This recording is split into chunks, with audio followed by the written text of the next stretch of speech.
One. Well, hey, Dave Melinda here, Positive Polarity Podcast. Hope things are going awesome for you this week. I got some challenge for you today. I tell you, like we try every week. This is a statement, and I want to know if you're on board, okay? Are you interested in unleashing your greatness? Are you interested in unlocking your purpose? And then the one that really threw me for a loop, which I want to unpack today, is are you ready to unchain your profits? I'm Mm. like, man, that's a mouthful. So I got to figure out who said this. So I'm honored to be hanging out with Dena Patton. How are you today? I am great. Thank you for having me. Oh my gosh, absolutely. So you are Dena Patton coaching and training. So how in the world did you end up there? I've heard you've been doing this for a long time. And like we said, you started when you were like 4 years old. So Yeah. congratulations on that. Oh, That was yeah. really a good accomplishment. So fill us in on how how your journey has got you to where you are today. Well, it started in a dream. I really had a dream of the freedom of entrepreneurship, which I think a lot of people desire. And especially now, that was 27 years ago when I first started my own business in New Sure. York City at 24. I opened my own PR and marketing agency and learned a lot of really, really hard lessons in that company and ended up selling that company at 27, 28 and started this company, coaching and training. And, it came through hardship that I Sure. started this company, but it was such a blessing. And I don't think I knew I was going to do it for 22 years, but I have the most awesome clients. I do the most awesome work. And what's cool about having your own business is you can evolve it. It doesn't Yeah. have to look the same every single year. And so it's just been great. It's been an amazing journey. That's so cool. Well, so I write down the word freedom because you said the freedom of being an entrepreneur. Mhm. And I think that that's a big lure right up front for a lot of people. Like we talked about before, there's people listening from around the world that are like, man, I want to jump into this or I want to try that, right? I think that that's a misnomer, though, thinking that there's like this freedom, like I'm going to set my own hours. I hear that a lot, right? And it's like, well, until you get your first customer, you can set your own hours all you want, right? But I tell you, as soon as you get that first customer and they call you on a night or a weekend, I Yeah. mean, it's like it's different. So, like, did you have that like that? Did you understand that piece that there was freedom, but really there wasn't when it came to this? It's such a good distinction because there is freedom, but there isn't. There's a massive amount of responsibility. Once you start building your clientele, you're responsible for them. Right, Once you start building a team, now you're responsible for them, right. and they depend on you for a paycheck and their rent and their food, right? So there's actually more responsibility, but how you do it is Yeah, the freedom, right? It's not necessarily, oh, you don't have to work or you can work whenever you want. That it's not necessarily that. yeah, It's that you get to grab a hold of your gifts, grab a hold of your purpose, grab a hold of all this brilliance you have inside of you. And you have the freedom to package it how you want to package it and sell it how you want to sell it and sure. to sell it to whom. We get to say who and when. And so it's those freedoms. It's not necessarily like, oh, I just get to work whenever I want. No. Yeah, they show you on the beach, right, with a Right, laptop, right. sitting there with the water just barely touching your toes, and it's 85 and white sand. And again, you if that's your desire, you could, definitely work your way towards that. But I Hmm. just think there's this misnomer out there for us, and maybe it's just a blind spot that I have. I just feel like, like you said, my first allegiance is to my customers, and Right. so if they ask for something, yeah, you know what? Obviously, there's downtime, which they understand, but we're kind of like on 24/7 call sometimes as a coach, as a consultant. And do you feel Right. that way that you're Mhm. always available to your clients? I do. I think boundaries, like I said, the part of the hardship in in my first business was I didn't know how to language boundaries to clients, and I also Yeah. didn't know how to say no. No is Yeah. a complete sentence. I also didn't one one of the things that I didn't have a sales system. I was just churning and saying yes to everybody. I didn't Sure. have a self-care plan. And I didn't have, like I said back just a second ago, I didn't have the boundary. So I didn't set up the communication really well. So I was open 24/7. And it Yeah. was part of those lessons that you have to learn as a business owner. So right now, like I have 18 clients in 6 different time zones around the world. Sure. So I could have a client that's in the middle of a morning Yeah. staff meeting that's on fire crisis, Yep. and I'm Yep. sleeping, you know? Yep. So there's definitely ways that I communicate to my client. And I think we all have to have that communication clarity with our clients. So we don't portray we're here for you 24/7. I Yeah. always want my clients to feel taken care of, but I also have self-care and a family too, right? Sure. So Yep. we have to find those lines. Yeah, and I think boundaries are, it's a great word, but for entrepreneurs, it feels really constraining. It Yeah. feels very awkward to think Hmm. that way. Um, so yeah, whether you call them guardrails, whether you call them boundaries, whatever you call Yeah. them, I love that you have to really establish them early. But I know for myself, I don't know about you, Dina, but when I started my coaching practice like 15 years ago, I sold my company that I started and sold it, and then I'm sitting there going, "What are you going to do today? You just sold your company." And I'm like, "Shoot, I don't really know," right? So there was like this little pause. But what was interesting was at the beginning, I felt like I had the imposter syndrome of like, who's going to want to talk to me? So I Mm, would do anything for anybody. that's I right. wanted to start a website called I'll do anything for $10.com, because it was like that was my thought process. And I Yeah. love that you talk a lot about mindset, which I want to Hmm. make sure we talk about. Is there a certain mindset that you've noticed that is kind of lines with entrepreneurship? Is there like a certain, I got to have a certain mindset to be successful? Right. Absolutely. So my book, The Greatness Game, is on mindset. It's one of my 3 pillars that I coach in. And this is why it wasn't like that 20 years ago when I started my coaching. What I Sure. realized along this journey is success is so tied to our mindset. And this is why we never outperform or outsell our mindset. So wherever your mindset is right now, that's your performance level and that's your sales level. But the beautiful part that I really loved learning myself, because I didn't Yeah. know this, right? We don't know what we don't know. For Right. me, one of the biggest transformations in my own life was whatever mindset I have right now, I can evolve and I can transform. I am not stuck with it. And I think Yeah. there's some real detrimental sayings in the world, like, oh, that's the deck you were dealt, just deal with it. It's like, Yeah. no, Yeah. no, no, no. You don't have to have that mindset.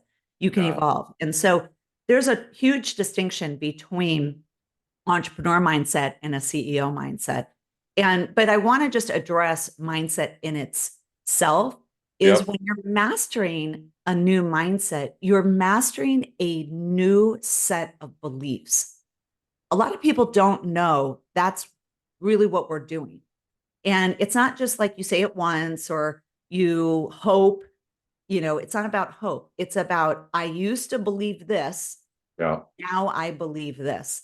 Yeah. And when you master that new level of mindset around money, around your worth, I mean, I think we all, as a new entrepreneur, is like, I hope I get a client. I hope I'm worthy. Yeah. You're Yeah. like, your worth and your self esteem is so vulnerable because Right. you're selling yourself, Yeah. right?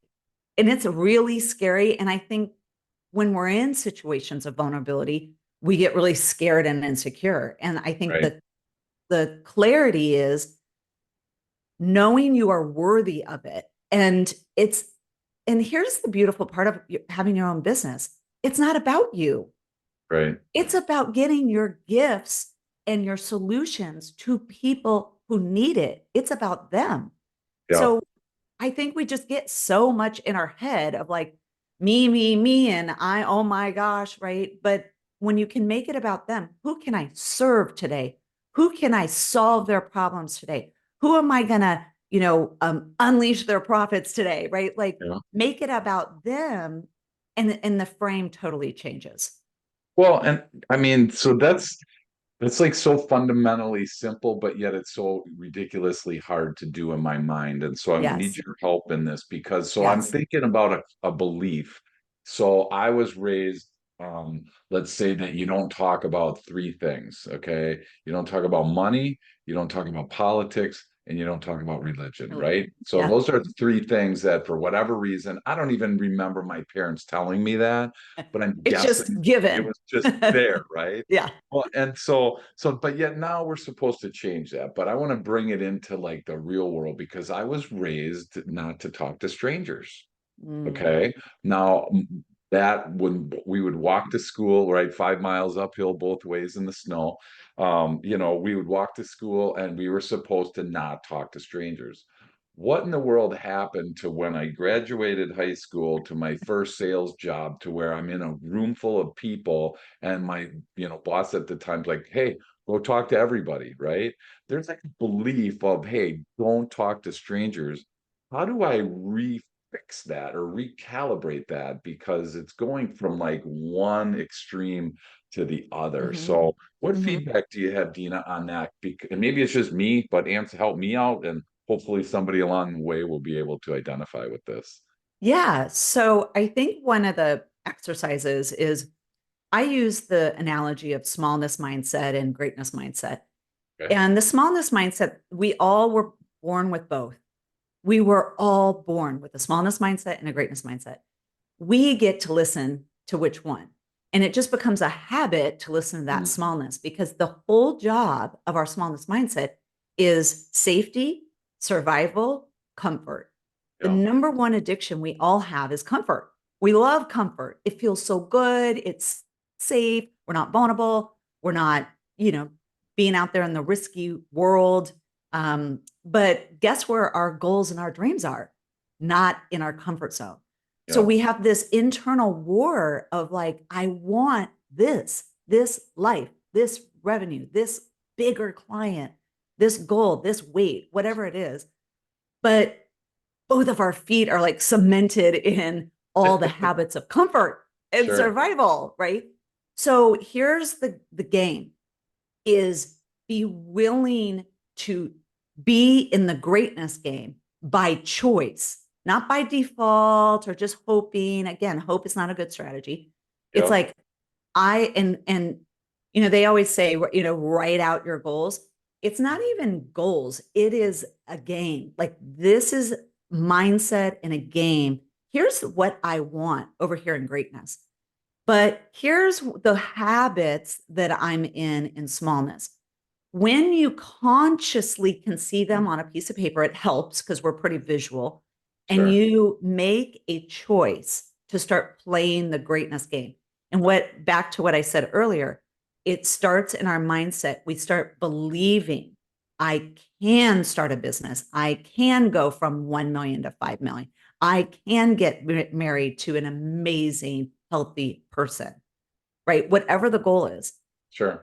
So you have to believe it first because that's how our psychology works. Our psychology has to have our agreement in something. Right now, your agreement is just in the smallness. That's what's the default. Gotcha. So I'm fine alone. I'm fine. My business is doing fine how it is. You're in agreement with all the smallness. Sure. I challenge you right now to write down the greatness goals games and start shifting your agreement over there. Your agreement has to go first, right? Mm, And then you start that once you start having that mindset of like, I can do this, I will do this, I deserve it. Then your actions start aligning, your speaking starts aligning, and then your results, right? be, do, have. So Sure. it's really important mindset first. And just understanding, what game am I in? What am Yeah. I believing right now when it comes to my money or my sales? Let's say a lot of Sure. entrepreneurs get tripped up in their sales. Maybe it's I don't like sales. It's too vulnerable, or it's too hard, or I don't understand it, or I'm not worthy. Maybe their worthiness is collapsed in there, right? Whatever it is, what I can tell you out of 22 years of coaching thousands of entrepreneurs, being tripped up in their sales, even my bigger CEOs at 30, 50, $100 million, you think, oh, they got everything figured out. No, Yeah. they don't, Yeah. right? When you're going from 20 to 50 million, guess what? New level, new devil. They mastered 20, but guess what? They're scared to death of 50. Yeah. All those little devils, all those little challenges are in there. So every time we evolve, especially in our money, or breaking old habits, back to your Sure. habit of like, don't Yeah. talk to strangers, don't talk Yeah. about money. And then as entrepreneurs, we talk to strangers and we talk about money, Sure. All right. right? Exactly. New Wow. beliefs. I Yeah. can talk to strangers. I will be great at it. I know how to talk to them about money. It's new beliefs. Wow. So I wrote this word down, and this is gonna like blow this up because I want to understand this because I'm struggling with what you said in the sense of how do you balance contentment with that? Mm, Because if you're all, I've met people that are not like content where they're at. They're always trying to, always. Mm, which I don't have a problem with wanting something different, more, mhm. greater, whatever.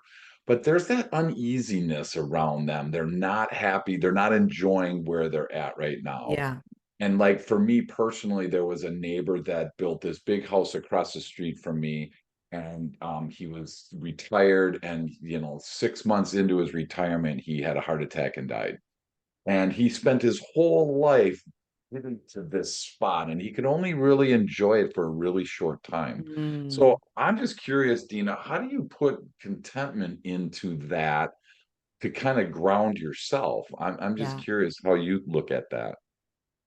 So I love that because I believe in the power of gratitude, the power of grounding yourself in. I actually have a saying, your three G's, get grounded in your three G's every day: your greatness mindset, your gifts, and your God. And those three things no one can ever take away from you. And they keep you very grounded, especially in the CEO journey. And here's the thing: I believe in the word and, where I am so grateful for where I am. I'm so grateful for my clients. I'm so grateful for my revenue, what I've built, right? Yeah. And I have this next goal, right? And Sure. so we do want to innovate, and here's the kind of scary part of being a business owner today. There's a ton of competition, right? Even as a coach consultant, I've been doing it for 22 years. Yeah. 22 years ago, I was a unicorn. Like no one, even, 10, 15 years ago, Sure. coaching and consulting was not so saturated, right? So we do have to stay leaning forward, innovate, be creative. I can't just sit by the sidelines and think my business is going to grow, right? Yeah. Yeah. So I believe in goals and I believe in being stretched. But here's, I think, the key that you're talking about is natural innovation, natural creativity, natural evolution, right? As a business owner, what I think you're speaking to is that insecurity that sometimes we get into in and the intention behind our growth is like, well, I'm not good enough yet. I'm not good enough yet. I'm not good Yeah. enough yet. And I call that scurry hurry, scurry hurry, scurry hurry, Sure. scurry. Sure. And it keeps you in this state, not a state of gifts, greatness, God, power, creativity. It's a state of scurry, hurry, because it's really truly coming from, I'm not enough yet. I'm not enough yet. I'm not enough yet. Right. I've had actually a handful of clients who they're in their 40s. 50s who are in that scurry, hurry, I'm not Mm, good enough yet. I know I sure. have a $10 million company or even a Yeah. $50 million company. Yeah. And where it's coming from is an old childhood wound, usually tied to parents, like Sure. a pleasing dad, right? And there was a client of mine, dear client, who was building a business. His father had already passed away, but he was still in that state of mind of getting dad's approval. And Wow. what that did, that mindset of get his approval, be enough, it drove him into this scurry, hurry, have to grind all the time behavior until he met me. And I was like, whoa, what is Yeah. this? Yeah. And we could work on that piece and heal that, but that's the subconscious things that sometimes we get into and we don't even Sure. know, right? Yeah. Well, So it's important. I love your and versus but. I mean, I think Yes. that's so And powerful. And is a great word yeah, to really talk about because if we use but, I always think of anything you've just said negates it, right? that's right. I'm happy now, right here, right now. I'm content, Yes. but right? It just Yes. negates it. So I love that you say, and I'm going to have more contentment or more whatever is in your world. So we're Yeah. going to take a quick break, and when we come back, I want to unpack this unleash, unlock, and unchain because I'm especially enamored on the third one. So we'll be right back.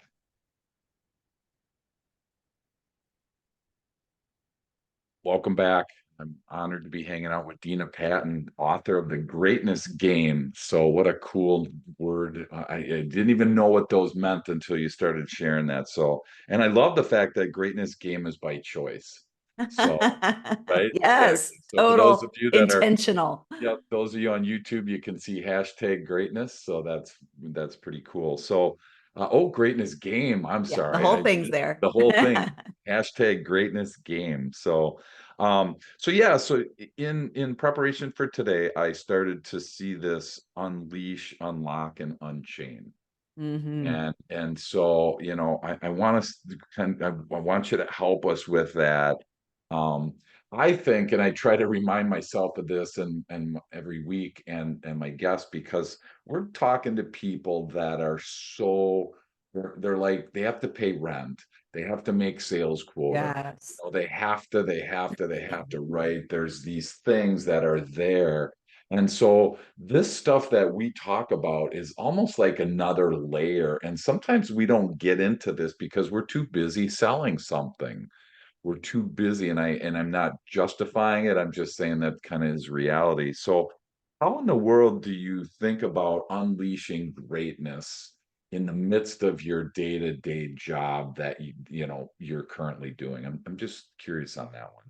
So those three became my my mantra of my business, because I do them well. I help people do them well. And I love them when you can unleash someone's greatness. I lived my life 27 years in my smallness. Smallness still gets us results. I moved from Phoenix to New York City with a dream. I started a business. Won a couple of awards. I ended up selling it. But I was doing all that from a state of smallness. So smallness still gets us results. It's just a totally different way of being and different journey. When you shift to greatness and start living and leading from your greatness mindset instead of your smallness mindset, your whole life changes because you're not living from this place of fear, doubt, survival, mediocre. Sure. Am I enough yet? Right. And we're living into our greatest self. And that greatness mindset is already in us. Everyone was born with it. So when you start believing it, that you were born with gifts, that you have purpose, that you can solve people's problems, that you are lovable, that you are amazing. When you start believing that on a daily basis, you lead differently, you speak differently, you sell differently, and you start showing up in the world as a leader with something to say, Sure. right? And things to solve. And I think when we're in our smallness mindset, it just, again, back to the scurry, hurry, sell, scurry, hurry, that like Yeah. hamster, right? Yeah. When we really start to master our greatness, listen to our greatness every single day, it's a daily practice. It's like a muscle, right? Yep. You live and lead differently. And so that when my clients start leading, strategizing, marketing, selling from their greatness, their life changes because they start you start living with power, right? And you have something to say, and you start to live like you're making a difference because you are, Yeah. right? So it's a beautiful shift from like survival to this other state where you become the leader you were born to be. Right. That's living and leading in your greatness. That's awesome. Well, and I think I don't want people to miss what Dina said because I wouldn't have picked up on that. I would have thought that my greatness or my gifts were something that I had to acquire. Whereas what Dina said is they're already Born with in it. you. And I think that that's so powerful because it takes a lot of pressure away, Yes. right, of having to go acquire them. Excuse me. But what it does do is it creates a different chunk of now I have to find them. So I have to mine them within.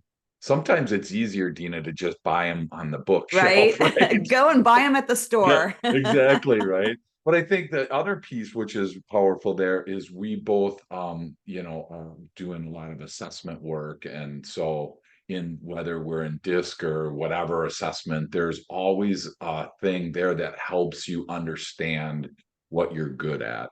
And I think I run into people a lot that don't really know what they want to do when they grow up, in their mid 50s and they still don't know what they want to do with their life. Yeah. They're still trying to find their gifts and or Yeah. their strengths. They're trying to find that. And I feel like assessments are such a valuable part of helping people because Yes. people are like, what tools do you have? How can I find out what I'm good at? Back in the day when my parents were alive, my mom would have to do how many words per minute can you type?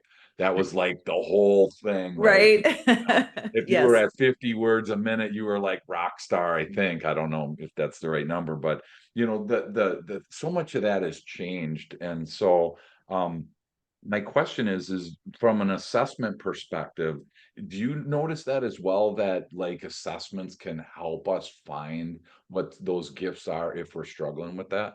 100%. I love DISC. I'm trained and certified in True Colors, very, very similar to DISC. What I learned 8 years ago when I started to dive into assessments is I had a huge realization about myself is all of my successes. I could line up all the projects, all the businesses, everything I did that was a success.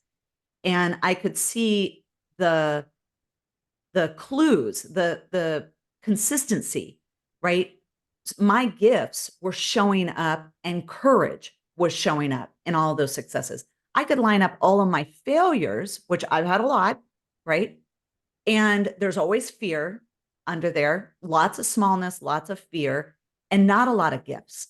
So what I realized is when I'm in my gifts and owning them, leading from them, speaking about them, using them, Yeah, I succeed, yeah, right? And that's why my 3 Gs are, I talk about it in my book. I always talk about it in speeches because I have found between my own successes, my life, my clients' life, when these three things are full, like gas, gas on, right? sure. The Yeah, gifts, the greatness, the God, those three things, whatever God is for you, right?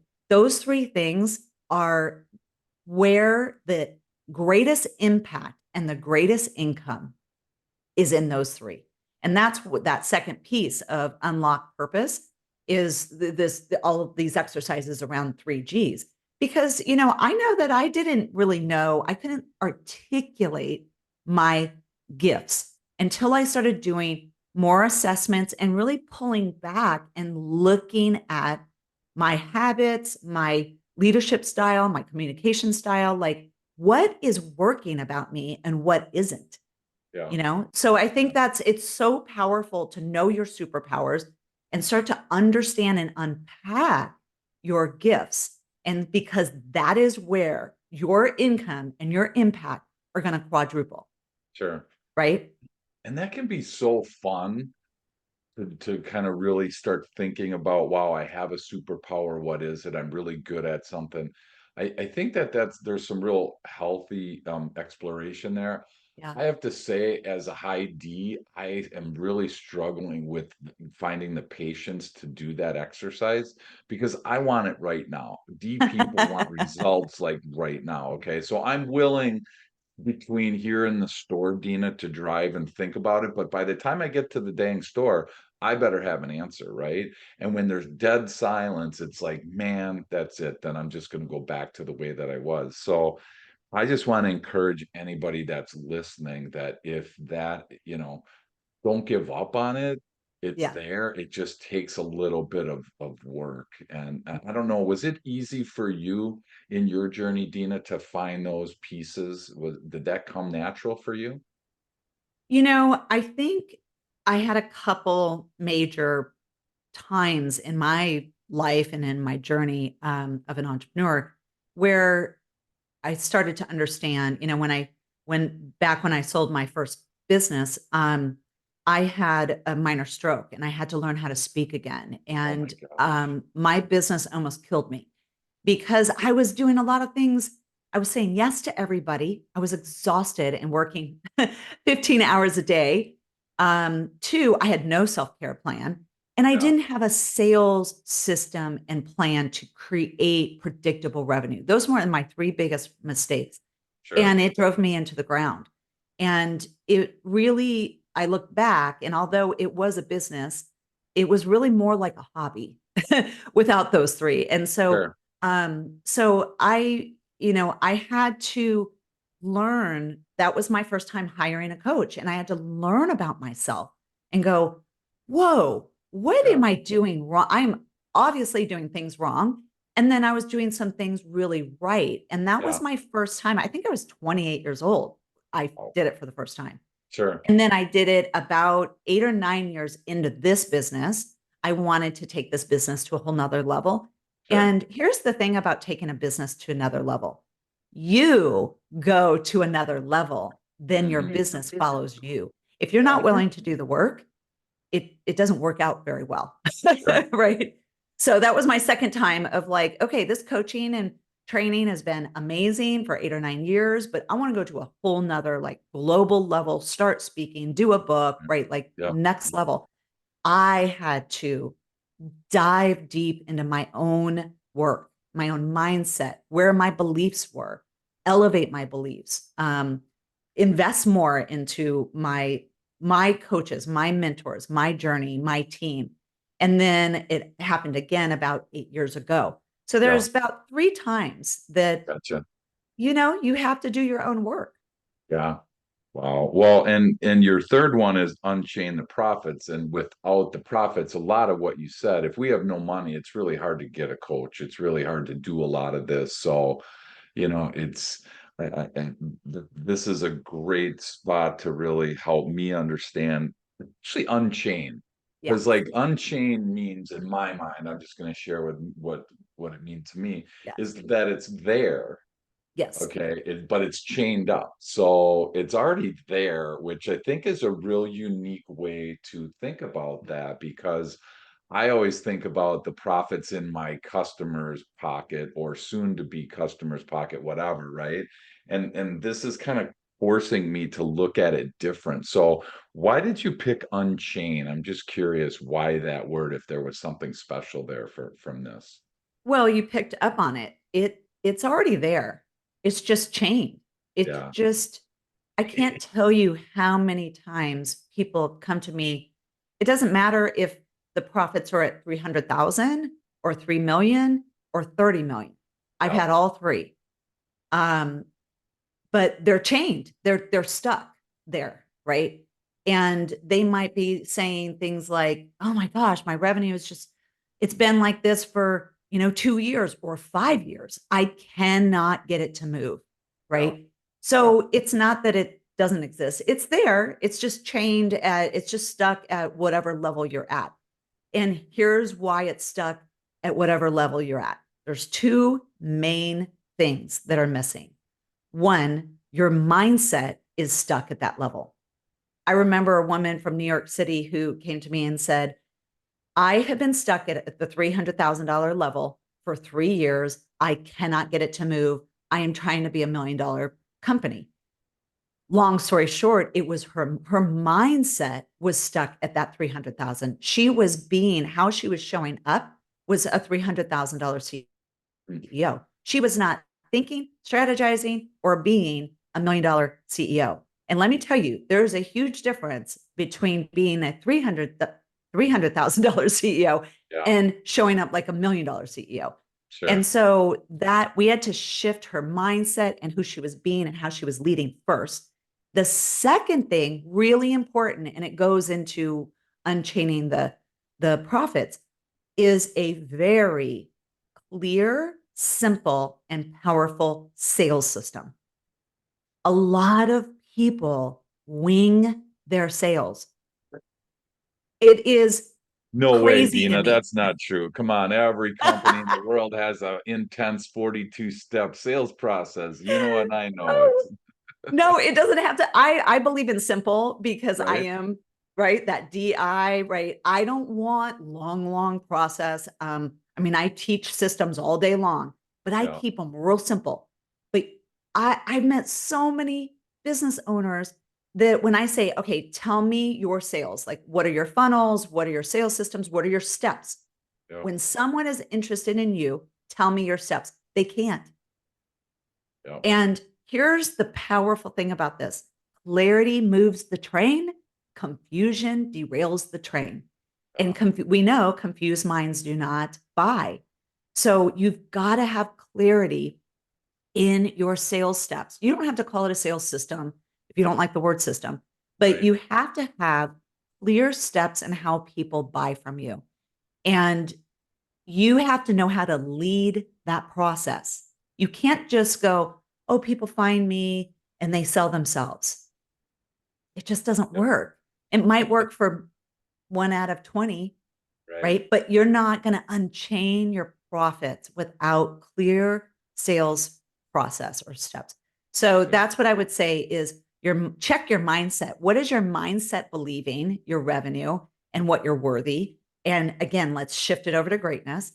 And then Sure. second, let's create really clear, simple. Some of my clients, their sales system is 3 steps. Yeah. Some of my clients are 4 longer meetings. The bigger the price when you're selling something that's $10 million or Right. very high process, there's Yeah. longer process, right? Right. But for most small businesses, there's 3 or 4 steps of their sales process, but they don't know what they are in what order and what they should be doing. Right. And consistency. Yeah. I tell you, there's a great white paper out about words that don't work, and it's interesting because for a high D, I like me the word process and is like a negative. Actually, Yep. there's a chemical that releases in my brain and like shoots that down, right? It does. So I've And had that's to why I learn. said, if you don't want to call it a system, because Yeah, I call standard operating process, your SOPs, your yeah, systems, but that's a very big triggered yep, word for some yep, people. And so yep, I just call it steps. What are your yep. steps? For Right? me, the word that I replace is path. Path. PATH, Yeah. because it reminds me of, so process, I think of a spreadsheet and I immediately go to a place where I don't like. A path, Yes. I immediately go to the woods in the back of our house and there's a path and it's, it goes into the woods and it's Yeah. calming, Love it. peaceful, and I'm okay with that. And Mm. and so whatever words hopefully you're not if you're listening, hopefully you don't get hung up on the words. Find the words that work for you Yeah. and Yeah. for your personality, but get the fact that the profits are already there. We just have to unchain them. And oh my Yes. gosh, that is so powerful. As we land today, I want to ask you, what would your tip of the day be, Dina, for somebody listening? Maybe it's something that we covered, maybe it's something on your heart. I know high eyes always have something on their heart that they want to share. So, what is something for somebody listening right now that you really are feeling that they need? Oh gosh, I could say so many things, but I would say this because we didn't really touch on what I call CEO self-care. And, you know, I know from my own experience of having my stroke and my business almost killing me. But in 22 years of doing this, I know that a lot of entrepreneurs deal with the three Ds: divorce, disease, death. Our businesses can consume us and can really drive a wedge in our health, in our marriage, in our with our kids. And I would say your CEO self-care is very, very important. You have four tanks on the back of your, I see them almost like the scuba tanks, right? Hmm. You have your spiritual, your mental, your emotional, and your physical well-being. They're Yep. always being filled, they're always being drained, filled, drained. There's no one you can delegate that to. You can't delegate it to an assistant or a spouse. You are responsible, and your family and your business depend on Yep. you. And we have to take our self-care. Those four tanks have to be filled on a reoccurring basis. This is not like once a year you take a week off and refill and you're good to Right. go. It doesn't work like that. So I do have a CEO self-care freebies at amazinggreatness.com. Just download them, print them out, get accountable and intentional. A CEO self care is about an intentional plan to keep those four tanks filled. Wow. And I say it from my heart because I've been there and so many Yep. of my clients have been there. I don't want a divorce. I don't want death or disease. Yep. It's about right? Back to let's create a business you love, that you're being a greatness leader in, and you have vacations and health and a beautiful marriage and beautiful kids because you are filling yourself and you're not killing yourself. Wow. That's fantastic. Well said. Um, if somebody wants to learn more, I'm hoping that this really kind of clicked with somebody, multiple people, and I say it every week, rather than jump into your next podcast or jump into your next activity, kind of sit with what is really burning within you right now. There's something that Dina said today that's like really new, fresh, really kind of helping you right now. And if people want to connect with you, learn more about you, what's the best way for people to do that? Keep it simple. Go to my website, denapatton.com. Everything is there. My book's there. My free downloads are there. My services are there. I believe in transparency. So everything is there, and how I can serve you. If any of this resonated, hop on a call. There's buttons on my website. You can hop on my schedule and we can talk more. But denapatton.com, super simple. That's awesome. Thank you so much. You have made this so clear and simple for me. So thank you for doing that. I always get nervous about, it being over my head, and just for me, not for my listener, but just for me. So you made it super easy for me. So thank you. I wrote a bunch of notes, and Good. thank you for everything. And I can't wait to keep learning from you. So I appreciate Thank all you're doing. Thank you. Thanks for having me today.